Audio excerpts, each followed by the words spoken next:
Belgian style wit, right there on the label. Had I bothered to read it. Amazing.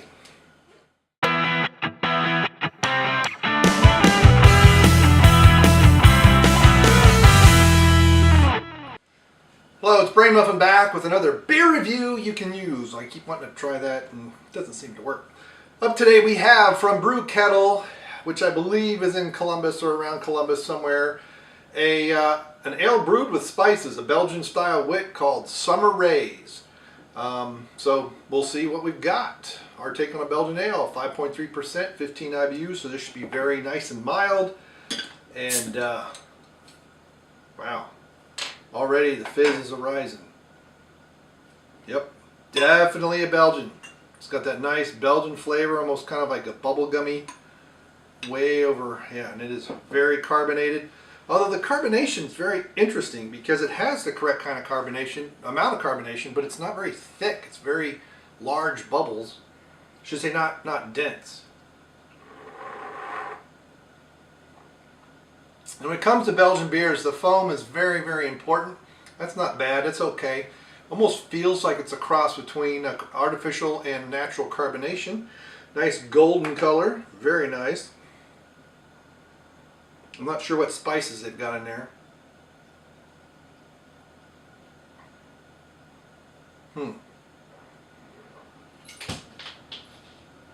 Wow. That is very, very interesting. It tastes like they're using a golden ale yeast, a Belgian golden ale. That's the kind of flavor profile I get from it. See, now the bubbles are more dense. I'm getting into it. Which to me, and this is just my interpretation, I get clove and bubble gum and sometimes banana from the golden ale yeast. This is also why I use that yeast in my Belgian stout. And then with the dark malts, I get dark flavors. I get dark fruit flavors. I get persimmon and apricot, stuff like that.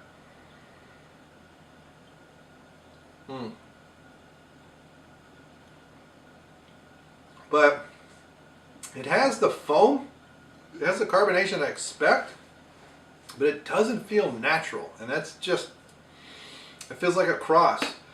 Like it has some natural carbonation and they pumped up the volume a bit, which is why I had those huge bubbles and now I'm getting smaller ones. Now I'm getting a foam that I expect. And that's the thing with Belgian beer, should really hold to the glass. The foam should stay the whole time you're drinking it. It's part of the beer. It's kind of a part of it. The idea is to get so much aromas to your nose. And it does have that light fruitiness about it. I don't know, it always reminds me of clove. And people look at me like I'm weird, and maybe I am. Maybe it's just an aroma association that's not really correct. But you do get kind of a golden raisin, not quite a wine flavor, but you do get some of almost like a grape more than the raisin, a white grape.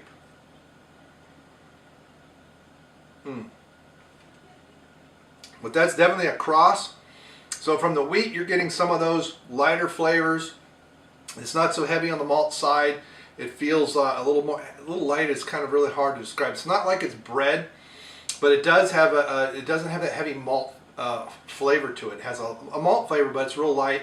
A little hint of spice, but not quite a rye. I almost knocked it over. Almost scared myself to death. It is nice that I have this in a French Canadian glass because they do Belgian style ales too.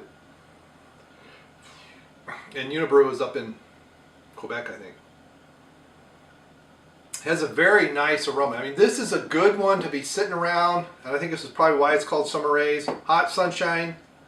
This is going to be, it is going to have some refreshment to it. It's not sour, so it's not going to have that sourness, that kind of a farmhouse ale. Some of those French beers, some of the Belgians too. The Belgian sours are very light on the sourness, but they're very refreshing. But it's like you took a wit beer and you crossed it with a golden ale, and this is a pretty interesting combination. So it does have some of the yeast characteristics, so some of the flavor profiles from the yeast that you'd expect from a golden ale. It has some of the aromas and mouthfeel characteristics you would expect from a wheat beer, or wit beer for white beer. Weiss beer in Germany, they're all the white beers they call them, but they're wheats. They're made from wheat. They're not really white, but they're much lighter in color, as you can see. It's kind of cloudy. Got some nice yeast floating around in there. Nice vitamin B source. And that's just gonna, the warmer it gets, the more it's just gonna open up and increase. I'm giving this a 4.5. I really like this idea. I like this concept. This is a cross concept. This is not a known style, but Belgian wheat. Very interesting.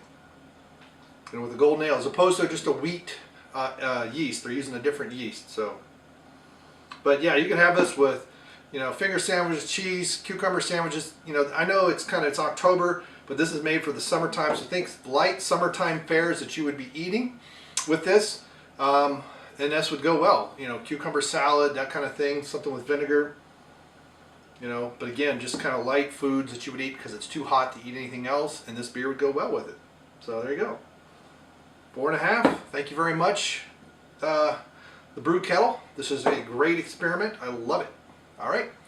Thank you so much. Have you had this beer? Let me know what you think of the Brew Kettle. Are there any other Brew Kettle beers you want me to see reviewed? Any other beers in particular? We do have a list growing, and we are getting to them. And I appreciate it very much. Thank you for sharing this video. Thanks for stopping by, and thanks for subscribing. And we will see you next time. Bye.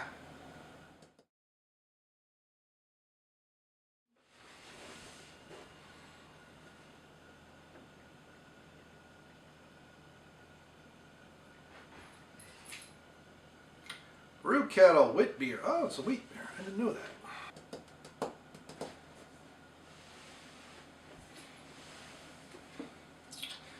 Sorry, Tobuscus, I didn't mean to kicker you. Do you really need to go, UT? Or are you just sitting there because you want a treat? Do that to me one more time.